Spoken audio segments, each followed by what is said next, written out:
Good evening, everyone. I am welcoming you on behalf of our President, Dr. Shubhasri Sarkar, Jamshedpur Sarodaya School Complex. I, Rakhi Chaudhary, welcome you. I am going to now welcome our resource person, Rekha ma'am also. Good evening, ma'am. A very good evening to all of you. Are we ready to start or we can wait 1 or 2 minutes, ma'am? We can wait if you would want. Okay. Okay. Yes, ma'am.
All right, ma'am. Now I think we can start the meeting.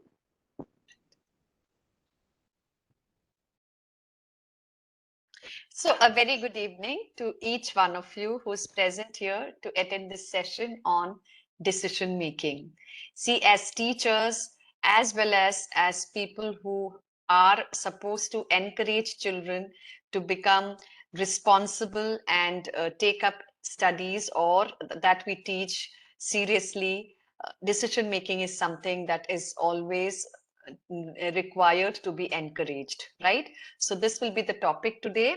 And during the session, if there are any points that you would want to share, you can put it in the chat box, okay?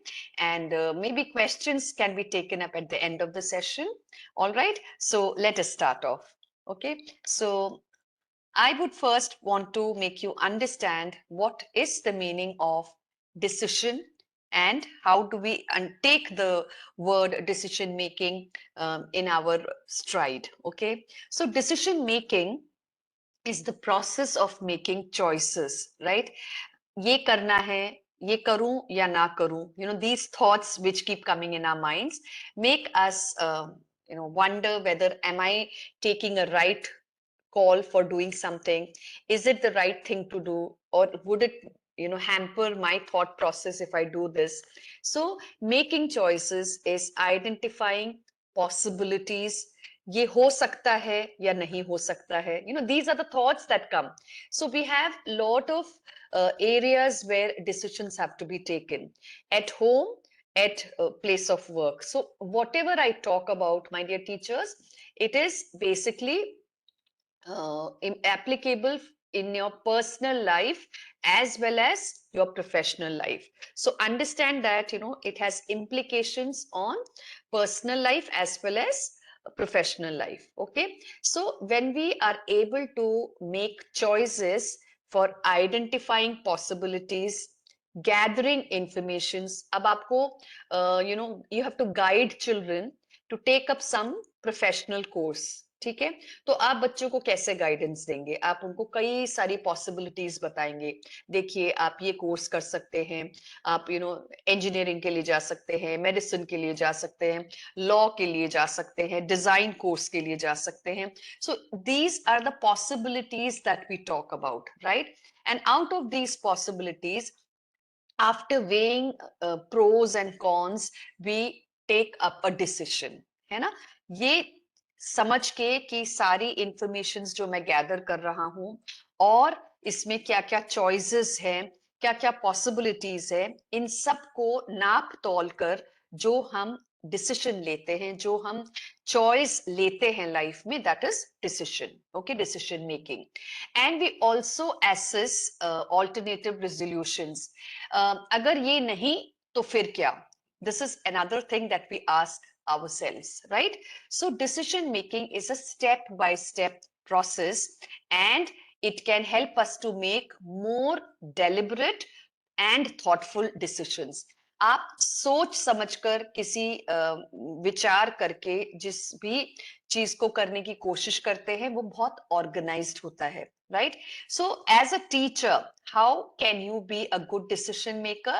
If you plan your lessons well, if you know what are the points to be taught, what are the points that can be eliminated, what are the points which will require more explanation or an activity, or some examples that will help them to make an easy understanding about what you're saying, is what decision making for a teacher matters, right?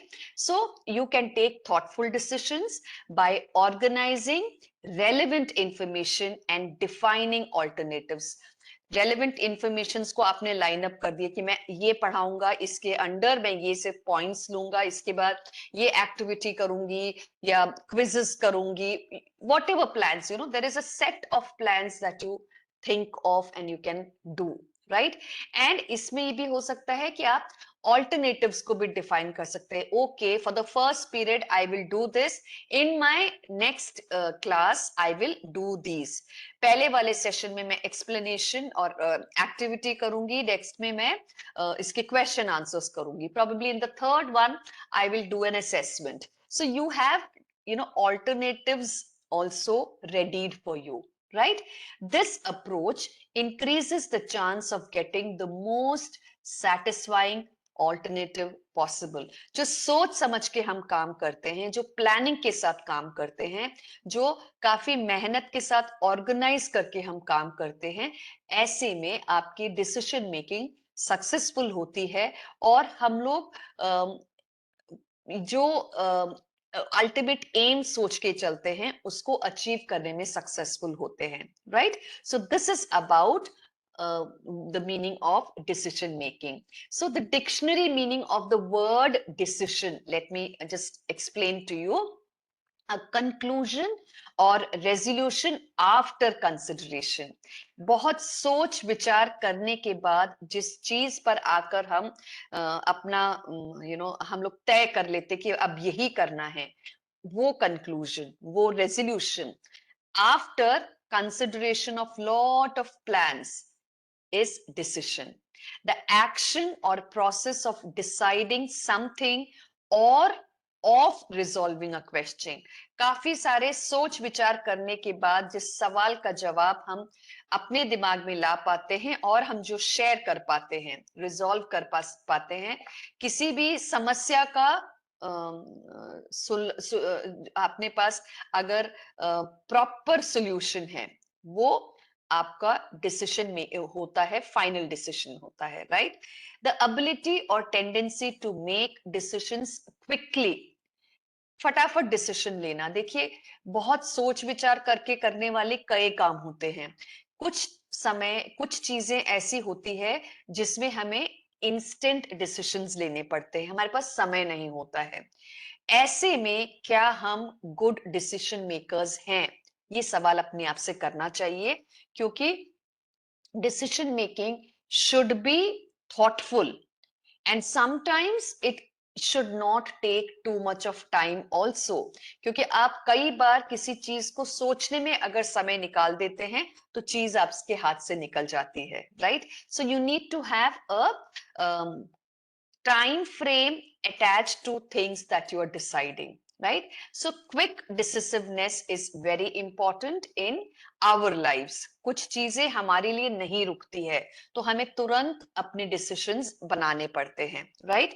A choice or judgment that is made after thinking about various possibilities. ये करूं, वो करूं, ऐसे करूं, वैसे करूं, ये कई सारे सवालों को के दौर से गुजरते हुए फाइनली जिस बात पे आके हमारे मन को तसल्ली होती है, जो एक्सेप्ट कर लेता है, the possibility that we decide to follow finally is the decision that we are ready to make. So I'm sure each one of you understand you have understood the meaning of decision and decision making, right? Let us go to the next slide. So what is decision making? I will be talking about lot of things, to explain to you again and again, so that it is actually concrete in your minds. Okay, अब देखिए, decision making in its simplest sense, decision making is the act of choosing between two or more courses of action. आपके पास जब options होते हैं तभी तो decide करना पड़ता है। किसी ने आपको कह दिया कि कल से सुबह 7 बजे से 10 बजे का स्कूल है, आपको चॉइस नहीं दिया गया, आपको बताया गया, तो इसमें तो कोई डिसीजन मेकिंग बचा ही नहीं, आपको तो फॉलो ही करना पड़ेगा। बट अगर आपसे कहा जाए कि एक स्लॉट सुबह 7 बजे से 3 बजे तक का है और दूसरा 8 बजे से 4 बजे तक का है, आप लोग डिसाइड करिए आपको किस स्लॉट में आना है। यहाँ पर हमें डिसीजन मेकिंग की जरूरत पड़ेगी। यहाँ पे हमें सोचना पड़ेगा कि अगर मैं जल्दी जाऊंगा तो जल्दी आ सकता हूँ, I will get 1 hour extra in the evening, और as such I am getting up early so I can wind up my day faster.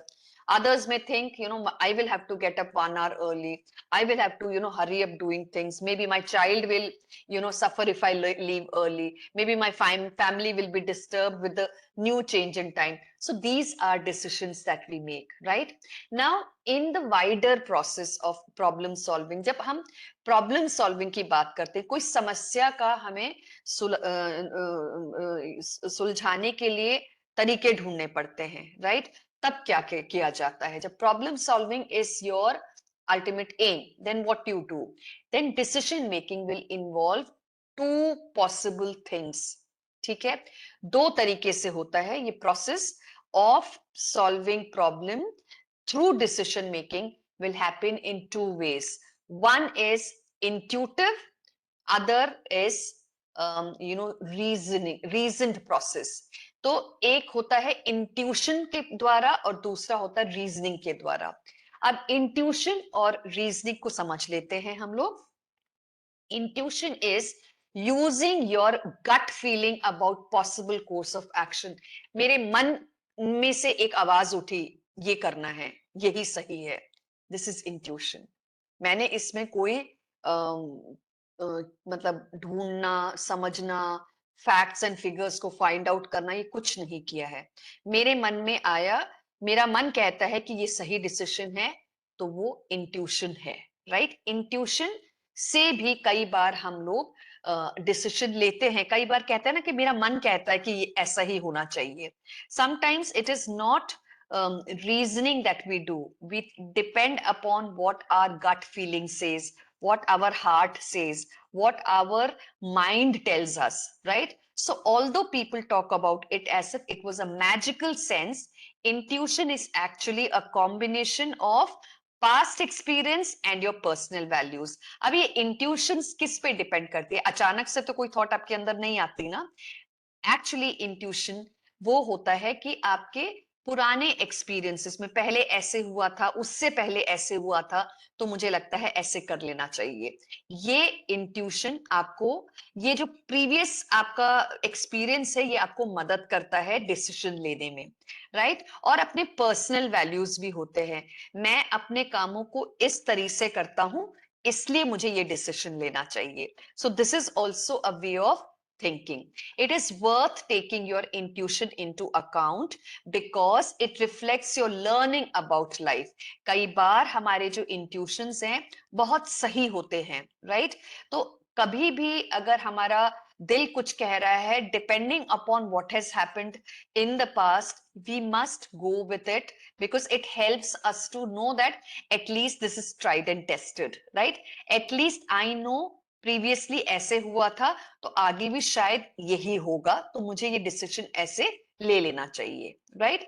It reflects your learning about life. It is, however, not always based on reality, only your perceptions, many of which may have started in childhood and may not be very mature as a result. अब कई बार क्या होता है कि हम लोग अपनी दिल की सुन के कुछ डिसीजंस ले लेते हैं, क्योंकि लाइफ में कुछ एक्सपीरियंसेस हमारे साथ ऐसे हुए हुए होते हैं कि हम लोग उसको ही बेस बनाकर डिसीजंस लेने लगते हैं। कई बार ये गलत भी हो सकते, कोई जरूरी नहीं है कि सही हो। जैसे कि we have to change with time, right? ये भी एक बात है कि समय समय के साथ हमें अपने अंदर भी बदलाव लाना चाहिए। कई बार पुरानी चीजें आज की सिचुएशन में शायद फिट नहीं होते हो, तो क्या ये आपका इंट्यूशन काम करेगा? ये भी एक सवाल हो सकता है, right? So sometimes may your gut feeling may be there, but practically सोचो तो शायद there can be questions that can arise, right? So it is therefore worth examining your gut feeling closely, especially if you have a very strong feeling against a particular course of action, to see if you can work out why and whether the feeling is justified. बहुत major decisions of life होते हैं, उसमें आपको एक बार अपना examine करके भी देख लेना चाहिए कि ये जो मैं डिसीजन ले रहा हूं सही भी है कि नहीं। बिकॉज कई बार जैसे मैंने कहा, समय के साथ चीजें बदल जाती है, तो शायद हमें सोचना भी पड़ेगा, है ना? सो that is important. Intuition is a perfectly acceptable means of making a decision, although it is generally more appropriate when the decision is of a simple nature or needs to be made quickly. अब intuition का use आप कब कर सकते हैं? जब आपको quick decision लेना है, राइट?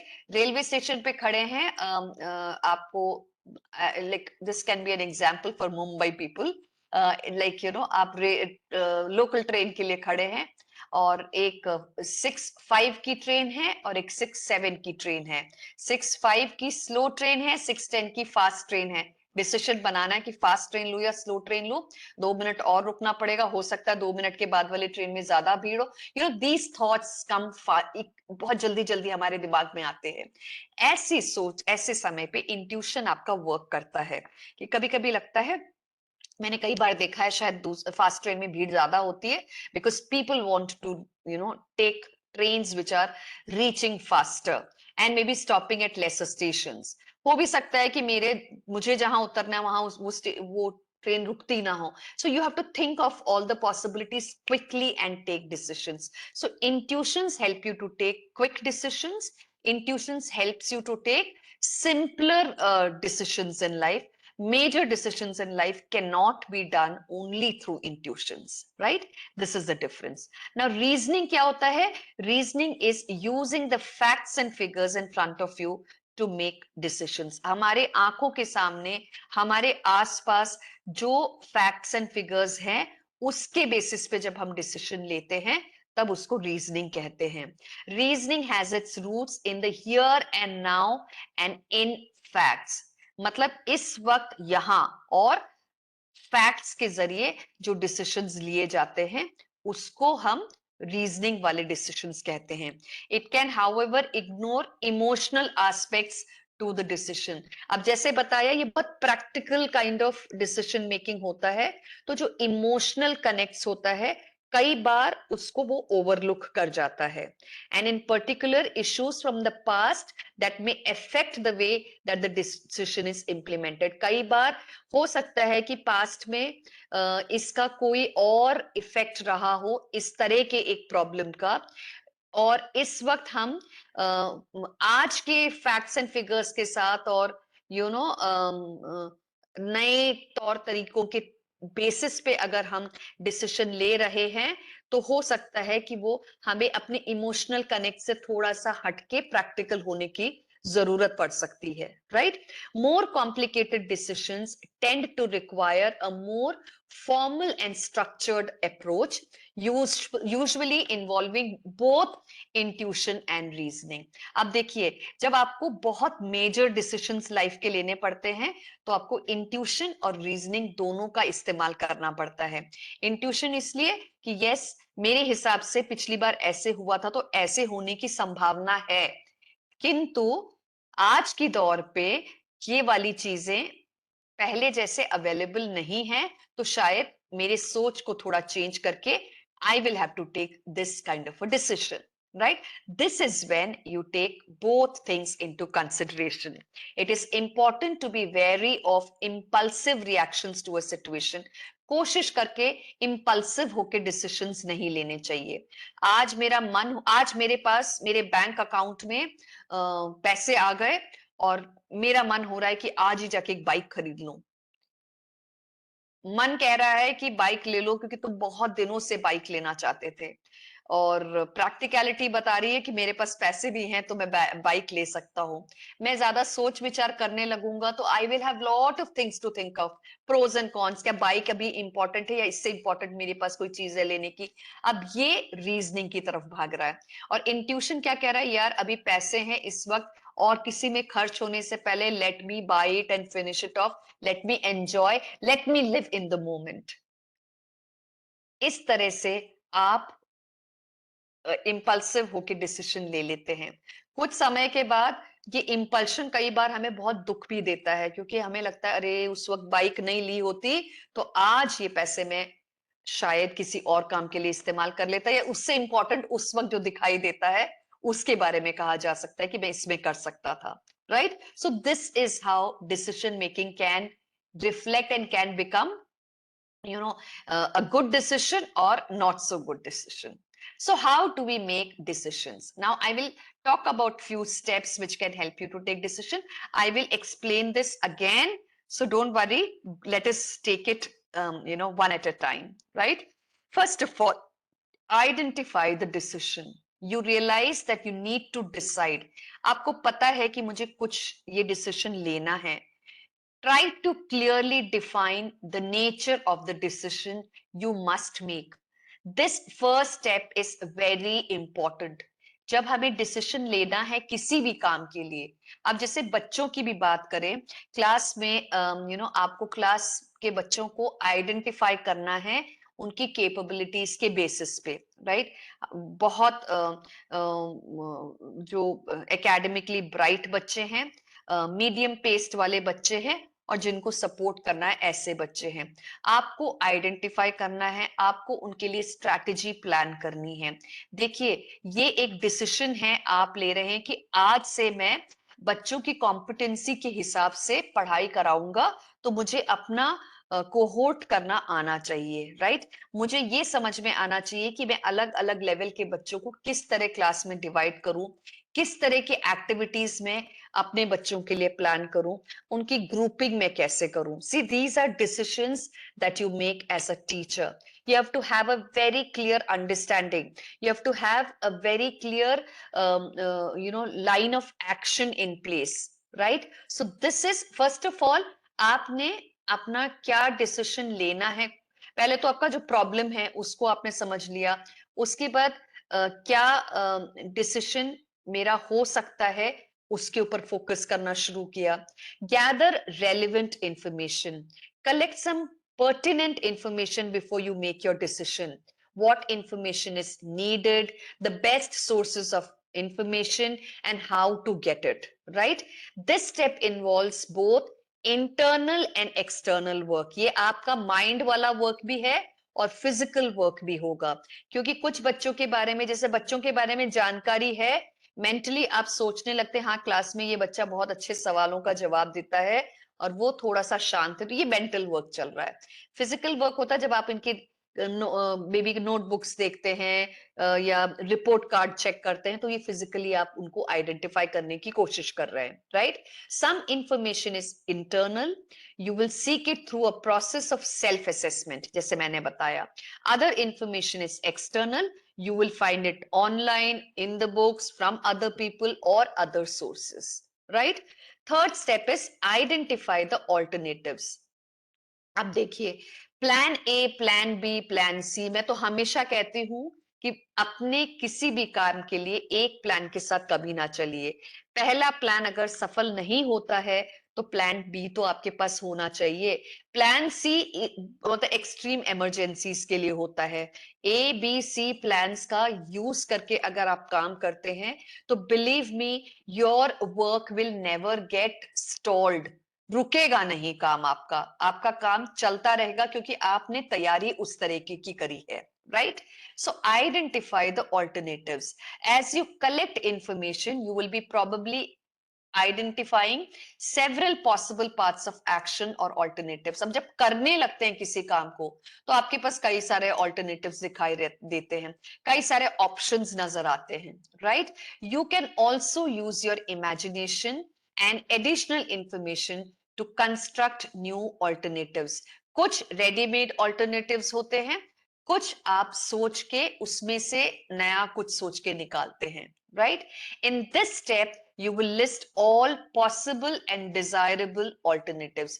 तो जब हम अपनी सोच से चलना चाहते हैं, तो किस किस पॉइंटर को उसमें डालना है, वो आपको नोटिंग करते चलना पड़ेगा, right? Way the evidence. अब क्या होता है, आपने कई सारे सोच अपने दिमाग में आप लेके आए हो. Draw on your information and emotions to imagine what would be it like if you carried out each of the alternatives to the end. Her alternative को अब आप examine करने लगते हैं. इसको किया तो इसका एंड रिजल्ट क्या है, दूसरे को किया तो इसका एंड रिजल्ट क्या है, ये इवैल्यूएशन होता है, right?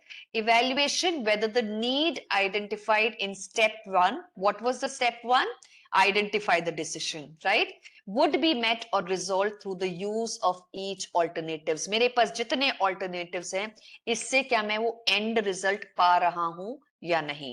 As you go through these difficult internal processes, you will begin to favor certain alternatives. जब आप ढूंढने लगते हैं ना, तो आपको कुछ alternatives ज्यादा पसंद आने लगते हैं, कुछ लगते हैं ये ठीक नहीं है, इसको मैं बाद में ट्राई करूंगा, अभी नहीं ट्राई करूंगा. तो ये ऐसी सोच भी हमारे अंदर आने लगते हैं.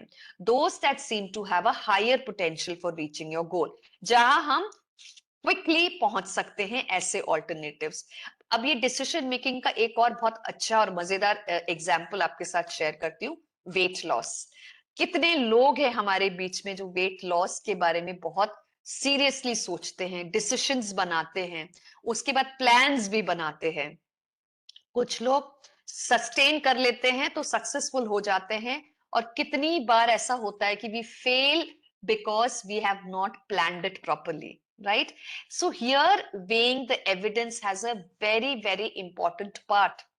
हमें बहुत जरूरी है हर चीज को वे करके देखना, समझ के देखना, उसके एंड प्रोसेस तक उसको, उसका क्या स्टेप्स होगा उसको देखना, right? Very important, right?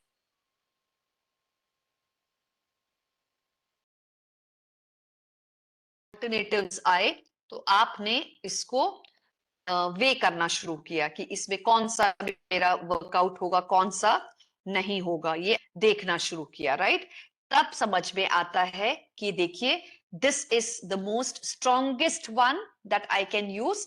The second one may work for some time but not always. अब देखिए, वेट लॉस में भी आपने सुना होगा कि कुछ लोग करते हैं, वो क्या है, कई तरह के वेट लॉस एक्सरसाइज प्रोग्राम्स होते हैं. तो आप बहुत स्ट्रिक्ट वाले करने लगते हैं. Can you name some of the weight loss patterns that people use? एक होता है कि आई विल हैव, हाँ, जिमिंग जाते हैं, जिम जितने दिन कर रहे होते हैं, intermittent fasting. Smriti, I was looking for that word. Intermittent fasting बड़ा मुश्किल वाला होता है कि भाई 8 घंटे भूखे रहो, फिर 8 घंटे की विंडो पे खाओ, नहीं, 16 घंटे भूखे रहो, 8 घंटे की ब्रैकेट में खाना खाओ, राइट? सो कई लोगों के लिए बहुत इम्पॉसिबल है, क्योंकि 12 घंटे या 16 घंटे भूखे रहना, वो सोच के ही भूख लगने लगती है. जिमिंग दूसरी चीज है. कुछ लोग बहुत मेहनत कसरत करते हैं, खूब डंबल्स उठाना, वेट्स उठाना, ट्रेडमिल में भागना, क्रॉस ट्रेनर, एवरीथिंग करते हैं, पर उसके बाद जब छोड़ते हैं तो जो वेट गया होता है वो उसी स्पीड में वापस आने लगता है.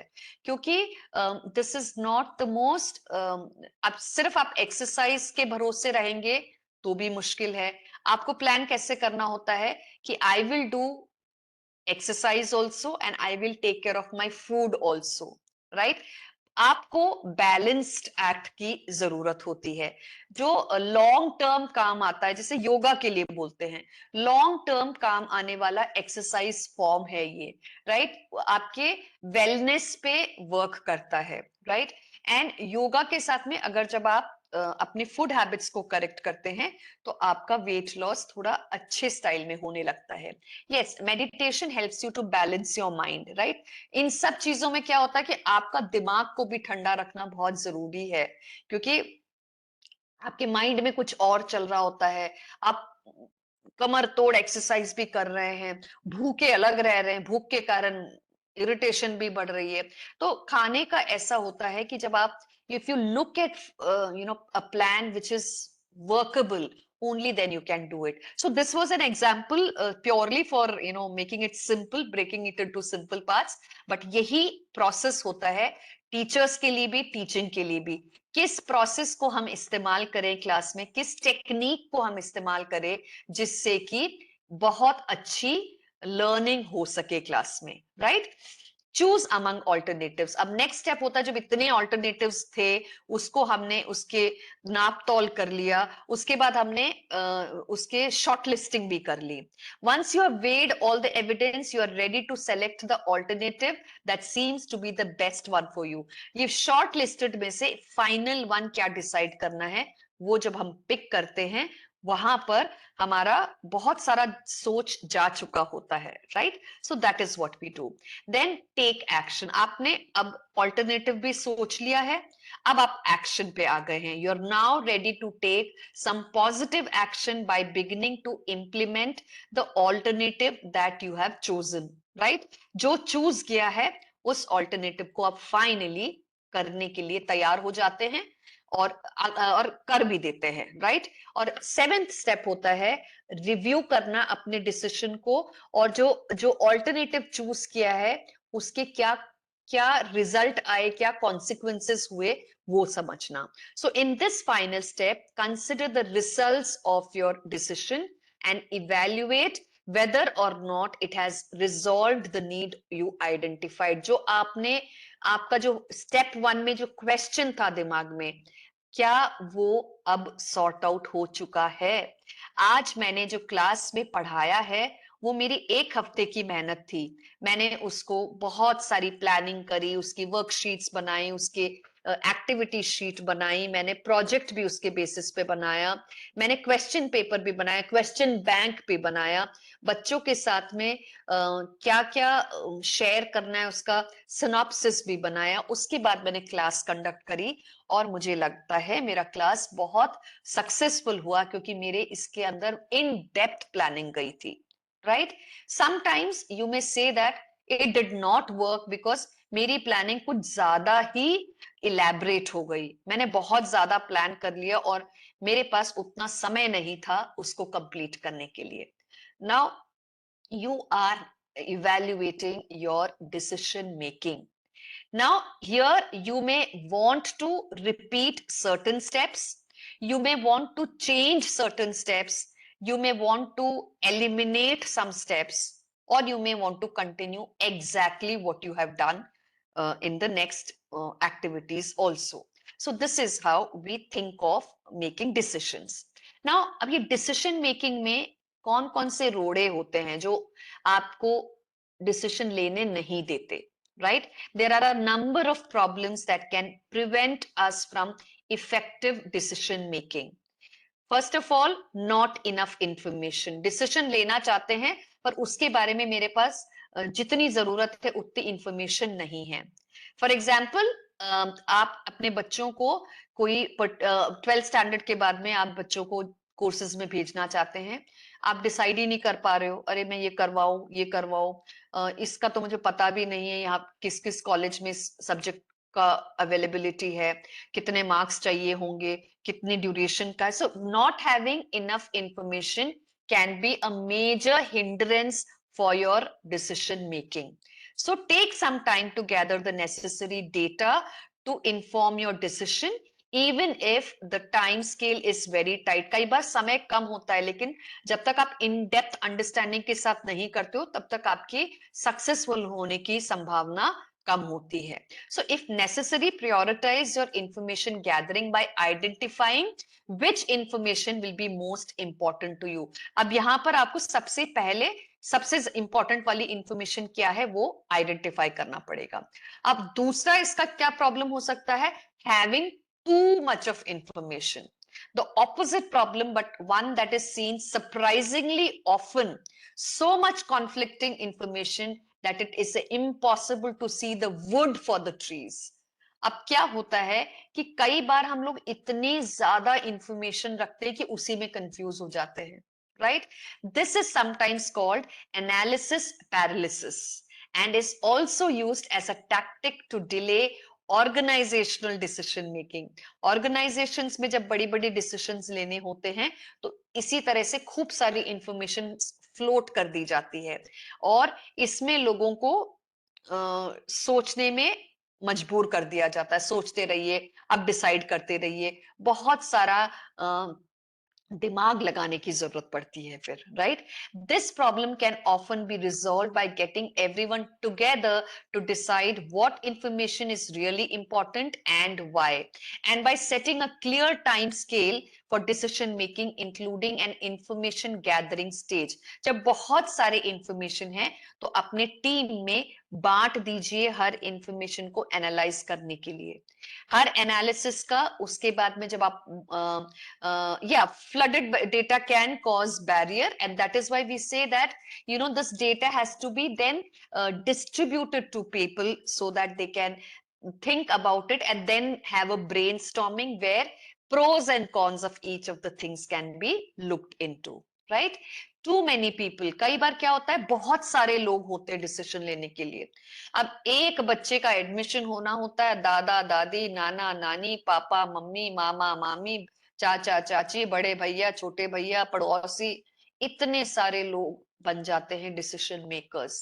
Making decisions bye committee is difficult. कई बार बहुत सारे लोग अगर डिसीजन लेने के लिए बैठ जाते हैं तो कंफ्यूजन्स ही क्रिएट होते हैं, क्योंकि सबकी अपनी अपनी पॉइंट ऑफ व्यू होती है, सब अपनी ही सोच को इंपॉर्टेंस देते हैं, राइट? सबको लगता है कि मैंने जो कहा वही सही है।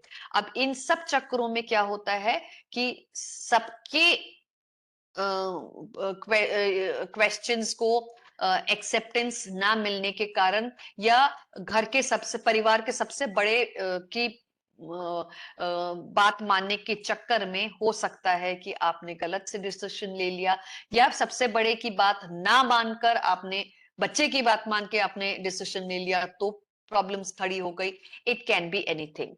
Next one is vested interest. अगर आपके अंदर कोई ऑलरेडी कोई सोच है तो कई बार डिसीजन मेकिंग हैम्पर हो सकता है। Like decision making processes often founder under the weight of vested interest, you know, ये डगमगा जाती है। These vested interest are often not overtly expressed but may be crucial blockage. लेकिन हाँ भी नहीं बोलेंगे और ना भी नहीं बोलेंगे। जैसे आप किसी मतलब एक ऑर्गेनाइजेशन में किसी हायर अथॉरिटी के पास जाते हैं, कई सारी आइडियाज लेके जाते हैं और बहुत पॉजिटिविटी के साथ जाते हैं, और आपको बोल दिया जाता है कि ठीक है, let me see if this can work out, we have other point of views also, may be you will have to think a little more on करके आपको कुछ कुछ कुछ बातें बता दी जाती है, और आपको हाँ भी नहीं बोला जाता और आपको ना भी नहीं बोला जाता, कि इट इज एक्सेप्टेड भी नहीं बोलते और इट इज रिजेक्टेड भी नहीं बोलते। और अल्टीमेटली क्या होता है कि आपको लटका के रखा जाता है और कोई और ही डिसीजन ले लिया जाता है। तो ये वेस्टेड इंटरेस्ट जब होता है कि आपके मन में ऑलरेडी एक डिसीजन है, आप लोगों से सिर्फ टाइम पास करने के लिए पूछ रहे हैं और उसके बाद में आप डिसीजन अपने मन का ले लेते हैं, राइट? ये भी एक बात होती है। Emotional attachment. अब कई बार इमोशंस के बीच में जब आप डिसीजन लेने लगते हैं तो बहुत बड़ी गलतियां हो जाती है। People are often very attached to the status quo. कई बार माता पिता ने कहा इसलिए बच्चा मेडिसिन के लिए पढ़ने चला गया, इंजीनियरिंग के लिए पढ़ने चला गया। कितनी बार ये समस्या हम देखते हैं कि फर्स्ट ईयर या सेकेंड ईयर के बाद बच्चा ड्रॉप आउट हो जाता है, क्योंकि उसको रियलाइज होता है कि ये मेरे, this is not my cup of T, this is something I never wanted to do. I was forced into this. I have seen children who have completed engineering, who have completed medicine and not following what they have studied. And they say this, that, you know, I did this because my parents wanted me to do this. decision making of the child has been ignored here.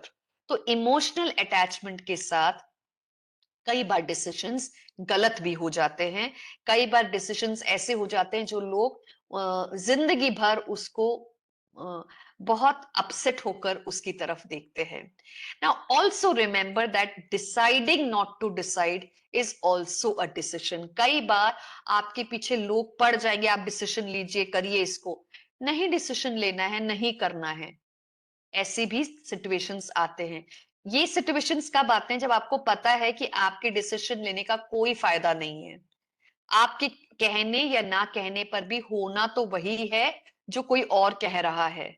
तो ऐसे में deciding not to decide is also a decision. ये परिवार में कई बार होता है, right? आपको भी पता है, हम लोग सब जानते हैं कि कई बार परिवार में ऐसे डिसीजंस लिए जाते हैं जिसका कि किसी से सुझाव लिया ही नहीं जाता, राइट? ऐसे में अगर आपसे डिसीजन मांगा भी जाए, सोल्यूशन मांगा भी जाए और आपका देने का कोई फायदा ही ना हो, तो चुप रहना भी कई बार सही होता है, right? What can prevent effective decision? The sixth point is no emotional attachment. Excessive emotional attachment problem थी. अब अगर आपको emotional attachment ही नहीं है, sometimes it is difficult to decide because you just don't care one way or the other. जो हो रहा है होने तो, मुझे कोई मतलब नहीं है, राइट? इमोशनली कनेक्टेड नहीं है, ऐसे में भी डिसीजंस रॉन्ग हो जाते हैं. आपको बता दिया गया है कि ठीक है, आपको ये पढ़ना है, आपको ये करना है. पेरेंट्स के ये भी अगेन, अब देखिए, पेरेंट्स डिसीजन ले लेते हैं बच्चों के लिए. No emotional attachment here. बड़े प्रैक्टिकल थॉट से कि भाई I am an engineer, so I want my son to be an engineer. I am a doctor, मेरी बिल्कुल सेट प्रैक्टिस्ड डिस्पेंसरी है जो मेरे बच्चे ने चलानी है. तो ये आप इमोशनली अटैच कर ही नहीं रहे हो, आप अपने आप को उससे डिटैच करके एक एक सोच कर रहे हो. Many of these issues can be overcome by using a structured decision making process. Reduce more complicated decisions down to simpler steps. कोशिश करके बहुत डिफिकल्ट डिसीजंस को छोटे छोटे टुकड़ों में बांट के फिर डिसीजन लेना चाहिए, right? See how many decisions are arrived at and plan decisions making to meet deadlines. छोटे छोटे डिसीजंस को ब्रेक करके आपने स्टेप बाय स्टेप करके उसको कंप्लीट करने की कोशिश करना, ये भी एक डिसीजन मेकिंग का तरीका होता है. Now what is the process of decision making? Decision making process involves defining the problem, है ना? पहले तो प्रॉब्लम को आपने आइडेंटिफाई कर दिया कि ये है, मुझे अपने बच्चे को किस कॉलेज में डालना है, ये मेरा प्रॉब्लम स्टेटमेंट है. क्लैरिफाइंग द ऑब्जेक्टिव्स, बहुत क्लियर ऑब्जेक्टिव है मेरा कि इसको मेडिसिन के लिए भेजना है या इसके लिए भेजना है, या मैं अपने बच्चे को डिसीजन लेने के लिए आजाद छोड़ता हूं, उसका जो मन होगा वो मैं करने दूंगा, ये भी मेरा डिसीजन है, right? Identifying the alternative method. अब आप ऑल्टरनेटिव्स क्या क्या हैं, अब बच्चे के लिए आपने खूब सारे चॉइसेस निकालने हैं, तो आपको ऑल्टरनेटिव सोचने पड़ेंगे. एनालाइजिंग द कॉन्सिक्वेंसेस, एनालाइज करना, और ultimately making the right choice. ये जो 7 स्टेप ऑफ डिसीजन मेकिंग मैंने अभी आपको बताया था, उसको मैं दोबारा क्विकली रिपीट कर रही हूं जिससे कि आप उसको क्लैरिटी के साथ समझ सके. Identify the problem. what is that you're trying to figure out? In order to make the best choice possible, you need to know exactly what the problem is. ठीक है? Once you figure out what the problem is, you can start thinking about ways you can solve the problem you are having. है ना? कई सारे problems की, मतलब problem की कई सारे सॉल्यूशंस को आपने लिस्ट कर लिया तो आप अपने प्रॉब्लम की को आइडेंटिफाई करने में सक्सेसफुल हो सकते हैं. गैदरिंग रेलेवेंट इंफॉर्मेशन, मैंने बताया प्रॉब्लम से रिलेटेड हर इंफॉर्मेशन को गैदर करना. Ask for advice, get information from books, online, other people. Think about what's important to you. Think about how you will feel about the problem. Think about how other people will feel about the problem. These are the ways you look at the uh, uh, you gather the information. Brainstorm for solutions. लोगों के साथ बैठ के discussion करना. कई बार उसके बारे में सोच विचार करना. Sometimes when we are caught up in the heat of the moment, we believe there is only one way to solve a problem. However, there are multiple solutions to the same problem. Give yourself some time to think about it. Try to come up with at least 3 possible solutions to choose from. 3 solutions आपके पास हो तो choosing करने में आपको मतलब short list करने की जरूरत है. Identify possible consequences. Each decision that you make will have pros and cons, right? So it's up to you to look up at the positive and negative of each possible solution. अब आपने जो 3 ढूंढे उसमें pros and cons तीनों की समझिए. क्या positive चीजें इसमें है, क्या नेगेटिव है, ऐसे तीनों की समझिए. This will help you to decide which solution might work best for you, right? After brainstorming for solution, you will need to pick which one makes the best sense, है ना? आपने कर लिया, बहुत सोच विचार कर लिया, लोगों से भी पूछ लिया, उसके पास आपके पास आपका डिसीजन है. ऐसे स्टेज में don't overthink too much. Make in yourself and know that even if you make the wrong choice, it is not the end of the world. कई बार मैंने डिसीजन बहुत सोच समझ के लिया पर वो वर्कआउट नहीं हुआ. अब वो हो सकता है, इसीलिए प्लान बी प्लान सी की बात मैं करती हूँ, राइट? रॉन्ग चॉइस होने की संभावना है. ट्राई करना, हिम्मत करना, ये भी एक स्टेप ही कहलाता है. Take action. Create a plan for how you are going to follow through with your decision, and it is important to figure out if you need help to put a plan in place, right? Or evaluate at the end of the thing, I make the right choice, I'm glad I have taken this call. कई बार खूब सोच विचार के बाद जब हमारा plan successful होता है तो हमें कितनी खुशी मिलती है, राइट? फिर इवेल्युएट करना कि did things work out the way I thought. It is very important that you pay attention to what worked and what did not, right? This will help you know what to do the next time you are faced with a similar problem. अब importance of decision making skills for students, क्यों जरूरी है बच्चों के लिए?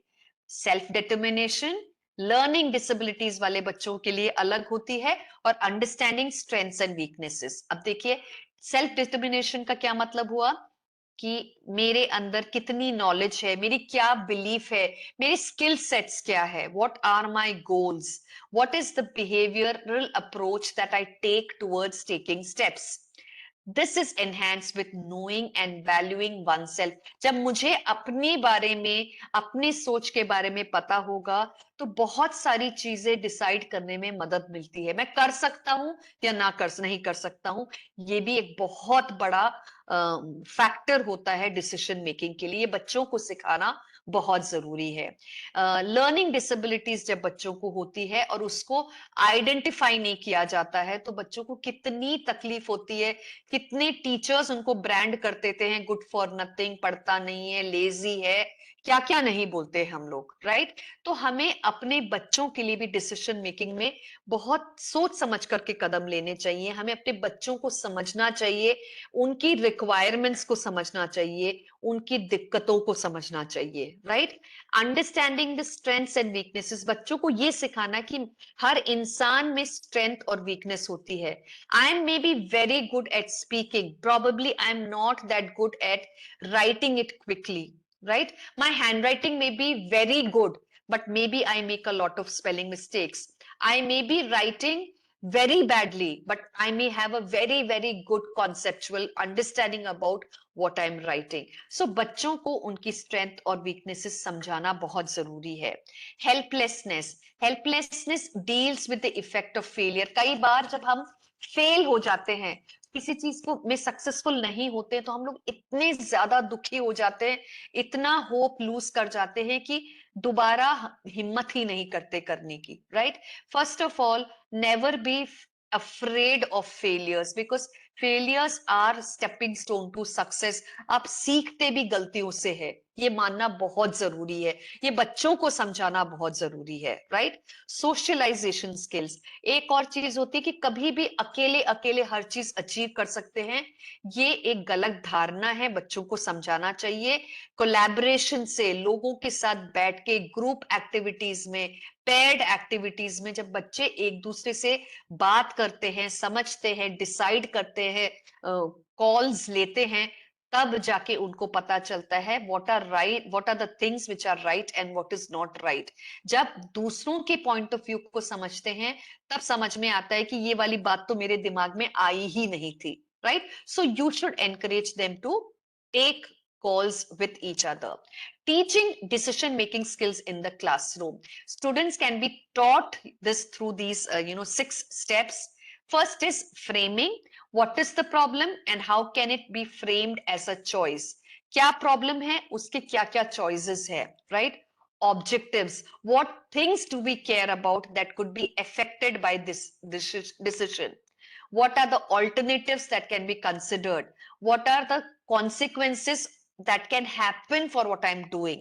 What are my preferences? क्या करूंगा जो मुझे पसंद आएगा या मुझे नहीं पसंद आएगा या सामने वाले को पसंद नहीं आएगा, और क्या चीजें जिसको मुझे अडेप्ट करना पड़ेगा, राइट। कुछ चीजें I don't like to mingle with people, but I don't have a choice. if I want to learn this new skill, I have to learn it with people. तो ये adapting भी बहुत जरूरी है, right?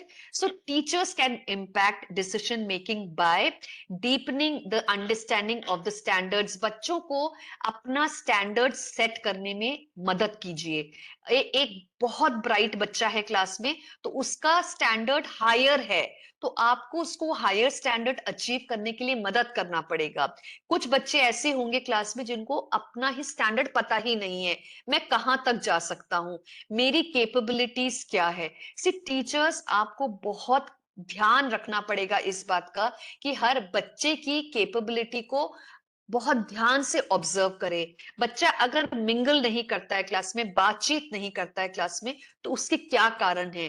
हमेशा कारण ये नहीं होगा कि वो पढ़ने में अच्छा नहीं है, कारण ये भी हो सकता है कि उसकी घर की परिस्थिति खराब हो, शायद उसके पास किताबें ना हो, शायद उसकी समझने का तरीका अलग हो, शायद उसकी लर्निंग डिसेबिलिटीज हो। So we have to understand how each child is and then support them.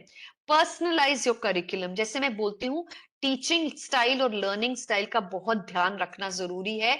बच्चों का लर्निंग स्टाइल अलग अलग होता है। एक बच्चा देख के और पिक्चर्स के थ्रू और इमेजेस के थ्रू सीखता है, दूसरा पढ़ के सीखता है, तीसरा सुन के सीखता है, चौथा बिठा के उसको वन ऑन वन पढ़ाते हैं तब सीखता है।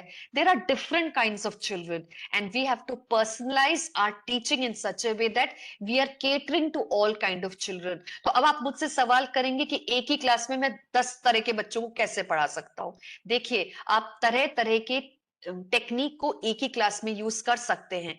कुछ चीजें आप लेक्चर मेथड में सिखाते हैं उन बच्चों के लिए जो सुनना चाहते हैं, वही चीज आप बोर्ड पे लिख देते हैं उन बच्चों के लिए, मेन पॉइंट्स लिख देते हैं, कलरफुल पेन से लिख देते हैं उन बच्चों के लिए जो देख के सीखते हैं। आप किसी से रिपीट करवाते हैं तो वो बोल के सीखते हैं, आप किसी से रिपीट कराते हैं तो दूसरे लोग सुन के सीखते हैं, आप एक्टिविटीज करवा के सिखाते हैं तो वो काइनेस्थेटिक काइंड ऑफ चिल्ड्रन होते हैं। तो आपको अलग अलग स्टाइल्स की टीचिंग अपने क्लास में करनी आनी चाहिए। Ask for evidence. Teachers have a right to know if the materials they have been asked to use with students have been vetted for quality. देखिए, जो भी चीज आप क्लास में पढ़ाते हैं और यूज करते हैं वो हमेशा चेक्ड होनी चाहिए, वो हमेशा उसका स्टैंडर्ड चेक होना चाहिए। आपको खुद वो एक बार ट्राई करने के बाद ही बच्चों के ऊपर इस्तेमाल करना चाहिए, क्योंकि हो सकता है कि उसमें मिस्टेक्स हो सकता है कि वो आप उनको उनके लेवल का ना हो। It can be anything, there can be any problem. So check out as a teacher whether this is a foolproof activity that you're doing in the class. All right, create your own supplementary materials. अपनी learning को बहुत strong रखिए, खूब ज्यादा research करके बनाइए, बहुत जरूरी है। Share and share. If you have found a resource that is aligned to your school standards, आप अपने कलीग्स के साथ शेयर जरूर करिए। देखिए कोई भी बेस्ट प्रैक्टिस को छुपा के मत रखिए। आज मैं आपके सामने बैठी हूँ, मैं आपके साथ इतने सारे आइडियाज शेयर कर रही हूँ, ये मैंने खुद ट्राई किए हुए हैं और ये मैं इतने लोगों के साथ ट्राई शेयर करती हूँ। कारण क्या है, मैं चाहती हूँ कि हर एक बंदा जो ये सुनता है उसमें से कुछ ना कुछ सीख के अपने कामों में यूज करे, अपनी क्वालिटी को बेटर बनाए। Right, make use of free resources. देखिए आपको सबको पता है सीबीएसई एनसीईआरटी के भी अपने एप्स है, दीक्षा पोर्टल आपने सुना होगा। कितने सारे ऐसे प्लेटफॉर्म्स हैं, इंटरनेट खोलेंगे तो आपको मिलेगा जहां पर आप बहुत सारा लर्निंग और टीचिंग मटेरियल पा सकते हैं। यूट्यूब पे कितना सारा है, कई टीचर्स मैंने देखे हैं, बहुत एक्सीलेंट टीचर्स होते हैं, वो अपनी रिकॉर्डेड क्लासेस को यूट्यूब पे शेयर करते हैं and free of cost share करते हैं। रीजन ये है कि बाकी दुनिया के बच्चे और टीचर्स इसका यूज कर सके। Right, reduce, reuse and revisit. With your knowledge of your school system budget, restrictions and priorities, you may know that purchasing new materials may not be an immediate option. Her school के पास बहुत पैसा नहीं होता है, तो चीजों को reuse कैसे करना है। अब तो देखिए हर चीज हम लोग कंप्यूटर में सेव करके रख सकते हैं। पहले क्या होता था, हैंड रिटन बनाते थे हम लोग, अब तो हम सेव करके रख सकते हैं, प्रिंट आउट निकाल सकते हैं, आप उसको कई तरह से यूज कर सकते हो। तो हमें हर चीज को जो सेव करके रखते हैं उसको किस तरह से मॉडिफाई करना है वो भी आना चाहिए। कई बार होता है कि हम लोग देखते नहीं है पर उसको बीच बीच में चेक भी करना चाहिए। Learn from successes and failures and share it with colleagues. देखिए ओपनली अपनी गलतियां और अपने अचीवमेंट्स को लोगों के साथ बोलने में बिल्कुल हिचकिचाइए मत। दूसरों से बोलने से गलतियों में सुधार कैसे किया जा सकता है वो आप सीख सकते हैं, और दूसरों के सक्सेस स्टोरी को अगर आप इंप्लीमेंट करें तो आप भी सक्सेसफुल हो सकते हो। तो एक्सपीरियंसेस को शेयर करना बहुत जरूरी है। Be vocal about what you want. जो चाहते हो वो बोलकर कहिए। देखिए बच्चों को ये सिखाना बहुत जरूरी है कि मन के अंदर सवाल रखे कभी नहीं बैठना है, उठ के सवाल करना बहुत जरूरी है। बच्चा नहीं करता है तो आपको सवाल करना है ये जानने के लिए कि उसको समझ में आया कि नहीं। Right, have confidence in your expertise. As a teacher you should be confident enough that जो मैं पढ़ा रहा हूं, जो मैं शेयर कर रहा हूं, ये ऑथेंटिक चीज है, इसमें कुछ भी गलत नहीं है। ये सीखने से आपको बेनिफिट जरूर होगा। ये कॉन्फिडेंस के साथ आपको क्लास लेना है। जैसे आज मैं अगर अपना सेशन लेती हूं तो मुझे पता है कि मैंने इतना रिसर्च इन अपने मटेरियल में किया है, तो इसमें सीखने के लिए बहुत कुछ होगा। भले ही सारी चीजें आप ना करना चाहो, कुछ चीजें जरूर आप इसमें से पिक कर सकते हैं। जो मैं कह रही हूं क्योंकि वो ट्राइड एंड टेस्टेड है, तो ये पॉसिबल है कि आप लोगों को इसमें सक्सेस जरूर मिले। Okay, so always remember different types of decisions require different approaches. Her problem का एक ही सोल्यूशन नहीं होता है, तरह तरह के सोल्यूशंस होते हैं। Different people require different strategies. मैं अपना इस काम को एक तरह से करती हूं, मेरे लिए ये सूटेबल है। कोई और उसी काम को दूसरी तरह से करता है, वो उसके लिए सूटेबल है। राइट, सो स्ट्रैटेजीज भले ही अलग अलग हो सकता है काम में सक्सेस आपको फिर भी मिले।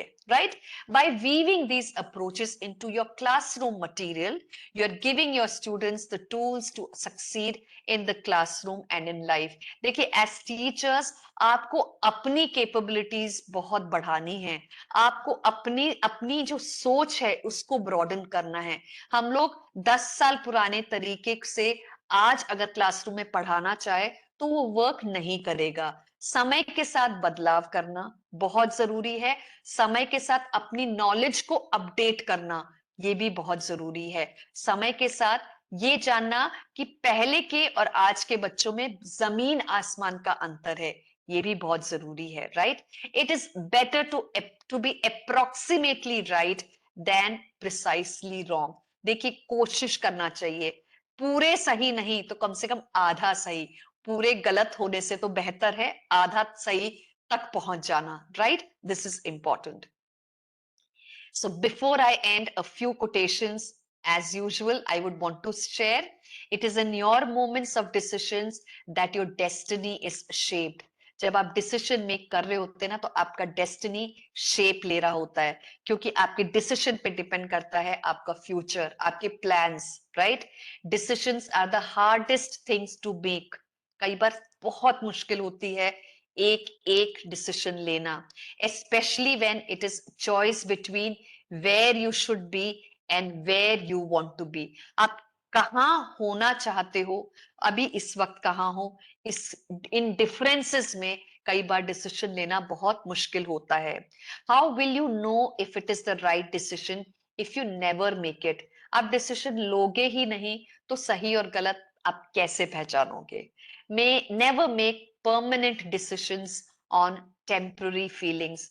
बहुत अपसेट होते हैं, बहुत उदास होते हैं, बहुत ज्यादा इमोशनल होते हैं, उस वक्त डिसीजंस नहीं लेने चाहिए, क्योंकि ऐसे में आप गलत डिसीजंस लेने में मजबूर हो जाते हैं, क्योंकि उस वक्त आप बहुत ज्यादा लो थॉट्स में से चल रहे होते हैं, या किसी के बहकावे में या किसी की बातों में आके आप डिसीजन ले रहे होते हैं। ऐसे में सोच समझ के डिसीजन लेना चाहिए। Often any decision, even the wrong decision, is better than no decision. Decision ना लेना is something, but decision le lena is definitely something very, very crucial, right? So may your choices reflect your hopes, not your fears. With this quotation, I would want to end my session on decision making. Thank you so much for being part of this session. I hope you have understood what I've tried to tell you, and that there has been some understanding about what I have said so far. Thank you so much for being part of this session. Now, I would want anybody, if you have any questions, you can put it down in the chat box. At the same time, I can see a lot of things, very kind words being written in the session. Thank you so much. It makes me feel very good when people listen to me carefully and they feel that they have benefited from it. Thank you so much. It is indeed my pleasure to be here delivering this session. Thank you, and God bless each one of you.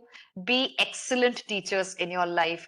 May you have all the ability to take the right decisions. Thank you. Thank you, ma'am. Such a wonderful session, ma'am. Thank you.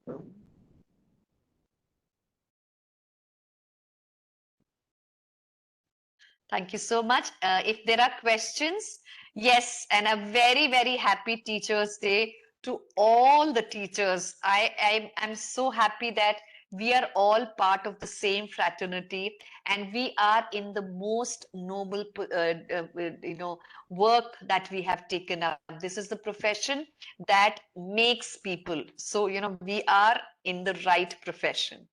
And happy Teachers' Day to each one of you. Thank you, ma'am.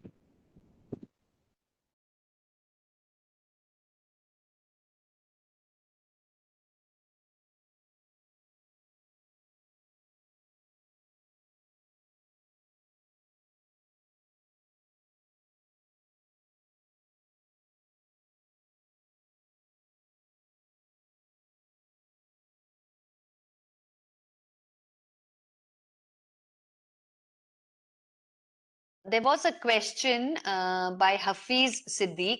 How can an SST teacher decide not to show political bias? देखिए, political bias classroom के अंदर अगर आपको नहीं दिखाना है, तो आपको सिर्फ फैक्ट को क्लास में पढ़ाना है। एग्जाम्पल्स देना एक अलग बात होती है। आपको बच्चों को कभी भी इन्फ्लुएंस नहीं करना होता है किसी भी पॉलिटिकल पार्टी के लिए, किसी भी पॉलिटिकल थॉट के लिए। आपको सिर्फ पॉलिटिकल, आप जैसे सिविक्स पढ़ा रहे हैं, आप उनके से हाउ पीपल आर इलेक्टेड और how people make their decisions in selecting their leader, you have to tell them the steps. आप टेक्निकल पार्ट को पढ़ाइए। इमोशंस और जो बायसेस लोगों के या आपके अंदर भी हो, वो बच्चों को सिखाने या शेयर करने की कोशिश बिल्कुल ना करिए, right?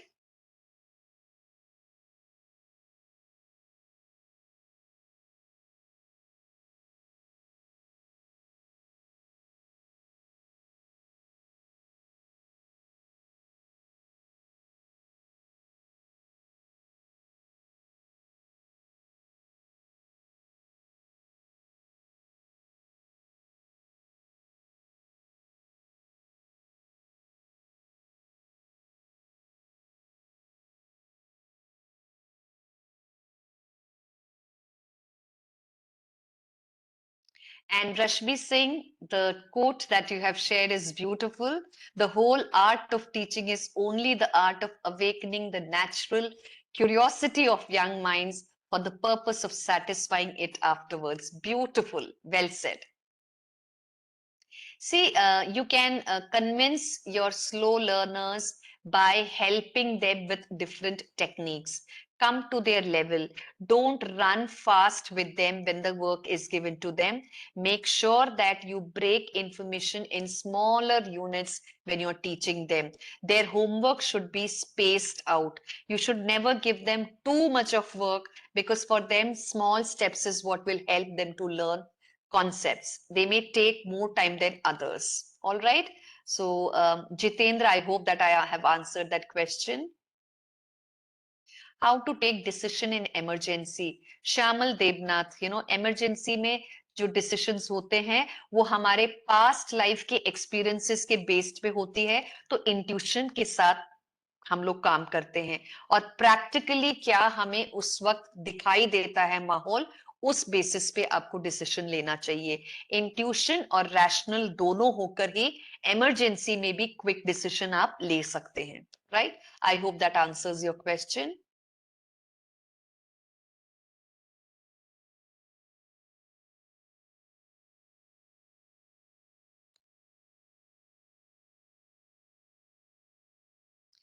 All right, I don't see any more questions here. So I think with this, how to improve negative minded child. See, negative minded child, negative कौन बनाता है? हम ही लोग उनको negative बनाते हैं ना। देखिए, या तो घर में उसको support नहीं मिलता होगा, इसलिए negative thoughts उस बच्चे में ज्यादा होगी। As a teacher, आपको उसकी strengths दिखानी है। देखिए, पढ़ाई में हर बच्चा अव्वल हो वो जरूरी नहीं है, पर किसी ना किसी चीज में बच्चा हमेशा अच्छा होता है। हो सकता है कई बार उसकी हैंड राइटिंग बहुत अच्छी हो सकता है वो बहुत जल्दी और अच्छे से कॉपी कर लेता हो बोर्ड से, हो सकता है हैंड्स ऑन एक्टिविटी में वो बहुत अच्छा हो सकता है ओरल एक्टिविटीज में बहुत अच्छा हो। आपको आइडेंटिफाई करना पड़ेगा वो एक चीज जिसमें वो बच्चा अच्छा है, अप्रिशिएट करिए और धीरे धीरे उसको उन चीजों में इंटरेस्ट दिलवाइए जिसमें कि वो वीक है। आप उसके परिवार के लोगों को भी कॉन्फिडेंस में लीजिए, और parent, teacher and child as a unit together काम करेंगे तो बच्चे पे बहुत फर्क पड़ता है। नेगेटिव थॉट्स को निकालना तो टीचर्स का मतलब बहुत छोटी छोटी कहानियों के थ्रू भी आप बच्चों को सिखा सकते हैं, है ना कि और aesthetic, to how to convert a child into an aesthetic. I didn't understand the question.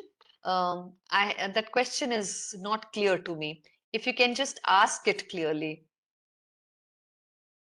Yes, Vikas.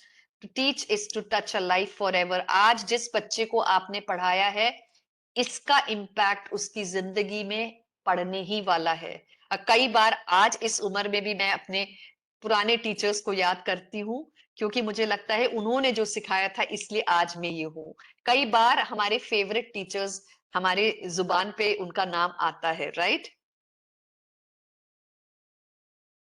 What is backward class, Jyotsna? I don't understand. We should not have anything called backward class.